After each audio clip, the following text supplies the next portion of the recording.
All right, please open your Bibles, please, to Romans chapter 10. Romans chapter 10. And if I'll take this moment while you're turning there to say, please continue to pray for your pastors, because if it can be this difficult to prepare a 15-minute message, I can only imagine how difficult it must be to do this 3 times a week for a 50 or longer minute message. I want to preach to you a message called Ignorance of God's Righteousness. Ignorance of God's Righteousness. Reading in Romans chapter 10, verses 2 and 3.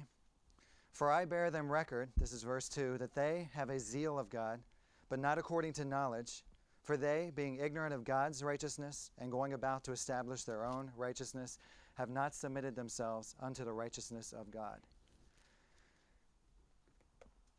What I want to really focus in on verse 2 in particular, for they, or verse 3, sorry, for they being ignorant of God's righteousness. There is a point where we are commanded to preach the gospel. It's God's part to save the lost. We are just commanded to preach the gospel. But sometimes it can be easy to get caught up in thinking it's our job to save people. It's not. We don't save people, God does. And we might think, well, I don't think this person's ever going to get saved, or, well, I don't think, how can you not see it? I just told you what it was. How do you not see this? Well, that's God's job, and we need to make sure that we don't necessarily get caught up in that. Before I was saved, I was just, I guess, somewhat agnostic. I mean, some of you know my testimony. My sister, my brother-in-law, they would show me things from the Bible. I mean, I would look at it and I would just like shrug, because I'd just be like, well, I mean, I'm not even sure what I was reading necessarily. And I remember saying several times, I can't make myself believe. I wasn't going to go to church and act like, oh yeah, I believe in God, so now I'm just going to go to church every week. And I wasn't going to do that. I hadn't gone to church in I don't know how long. And I wasn't going to sit there and say, well, I believe. So we must remember that, again, salvation is God's part, because that's exactly what happened to me. I kept hearing the gospel. I came here a couple of times, heard the pastors preach. I watched the Gospel of John, the video, which pretty much is somewhat literal of one of the translations. And then all of a sudden, I used God's name in vain, probably for the 1,000th time. And I cringed. And it just like, wait a minute. Like, the fact that I just cringed blew me away. Because you don't cringe unless you're feeling something. So all of a sudden, I'm like, you've got to be kidding me. All of a sudden, like a light switch went off, and I just felt like I was believing, which blew my mind, blew my sister's mind, blew my brother-in-law's mind. And I think it comes back to the truth where God's the one that saves, and God chose to save me, which surprised me, shocked me, because even though I might not realize it at the time, I was caught up in my own pride, my own sense of my own version of righteousness. But then, since being saved, I would sometimes see people that have a devotion to God. They seem to love God. They talk about God. They pray. They do different things. And I got really confused. I'm like, how does that person not know the truth and they cannot be saved? And thinking about that, I came upon that verse, and that's where it clicked. Because in that verse it says, for I bear them record, for they have a zeal for God, but not according to knowledge. For they, being ignorant of God's righteousness, and going about to establish their own righteousness, have not submitted themselves unto the righteousness of God. So that perfectly describes those people. Now, that wasn't me. I didn't really have a zeal for God. My version of righteousness was, well, I'm just going to be pretty good, and I'm just going to get through things and just be a good force in the world. And if there is a God, maybe I thought that, then, he'll probably be like, all right, well, you were pretty good. I think that was my version, if I have to be honest about it. People are lacking knowledge of God's righteousness of the gospel. The gospel is God's righteousness. Knowledge of how we submit ourselves to the righteousness of God, that we might end up in heaven. I mean, that's what people need to know. People have their excuses. Well, I go to church. I mean, I took a graduate level class. And I remember in the middle of one of the classes, he had mentioned that, oh, I go to church. I've been going to church for 22 years or something like that. And I don't even know how that came up. So some people think because they go to church, that's why they're going to end up in heaven. Well, I give to the poor. Well, I repeat this prayer every day. And things like that don't save, but they don't know any better. Not knowing the knowledge, being ignorant of God's righteousness, they're going about to establish their own righteousness. It's not so much in that case that they're rejecting God's righteousness. They just don't know. Okay? So that's where we come in, Matthew, and I'm going to I don't know if you're not really going to be able to flip through there, but I'll kind of point out some verses if you're taking some notes.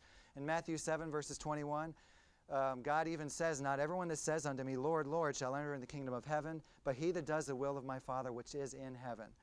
Many will say to me in that day, Lord, have we not prophesied in thy name, and in thy name done many wonderful works? And I will profess unto him, I never knew you.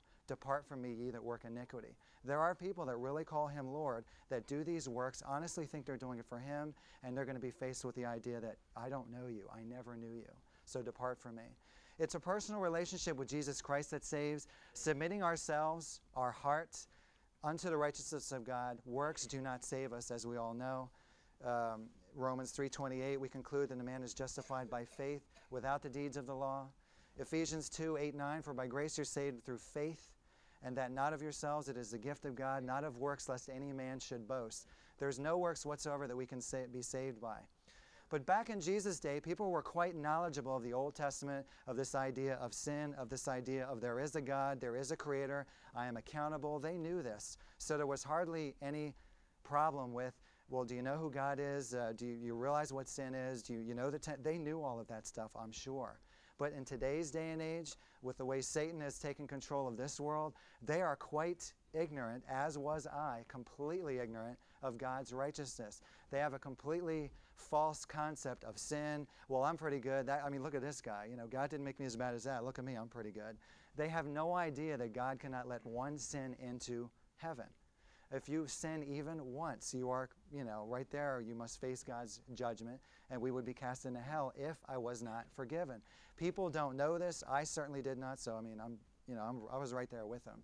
The Bible does not have it spelled out in a few verses what the gospel is, and this is a part of the reason people who might even read the Bible on occasion might remain ignorant of God's righteousness, because it's not necessarily as clearly spelled out. This, unfortunately, does not excuse us. It is our responsibility to study God's Word and correctly determine what it says. 2 Timothy 2:15, study to show yourself approved unto God, a workman not be ashamed, rightly dividing or correctly expounding the word of truth. I'm convinced there are many people who are at a place where they would submit themselves to the righteousness of God if they only had been told, if they only knew about it. And that's again where we come in. We are commanded to go forth and preach the gospel. Okay? Something we definitely need to consider. The gospel is God's good news of how he saves us from the heart, if from the heart we submit ourselves to his righteousness. The key point is that they're being ignorant of his righteousness. We need to make sure when we give the gospel that people are knowledgeable of God's righteousness. Now, they might reject it. That's not my issue. I could not convince myself.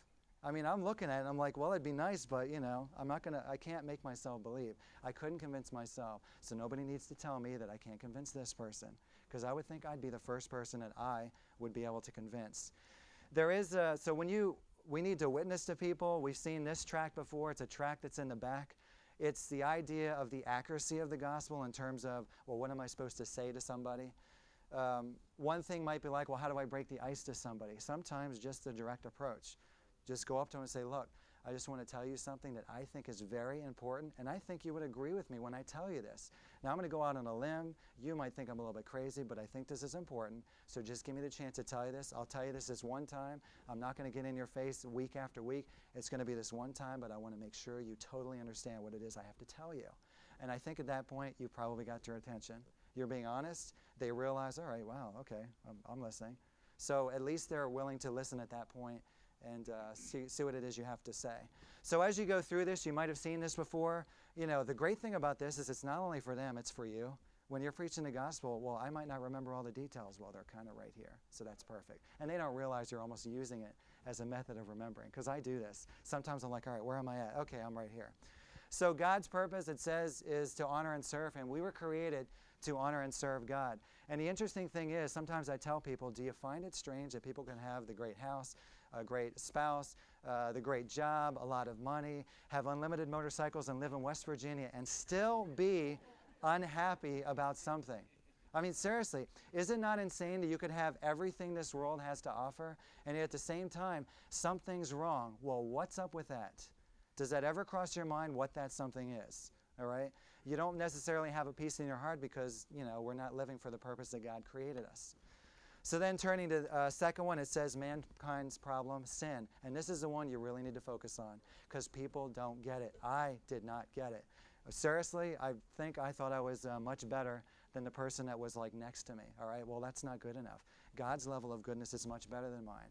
So you probably just go through like 4 sins. Say, have you ever, we could just find out. Have you ever told a lie? And I'm just asking you, tell them this. I'm just asking you. I'm not judging you. I'm just informational. Have you ever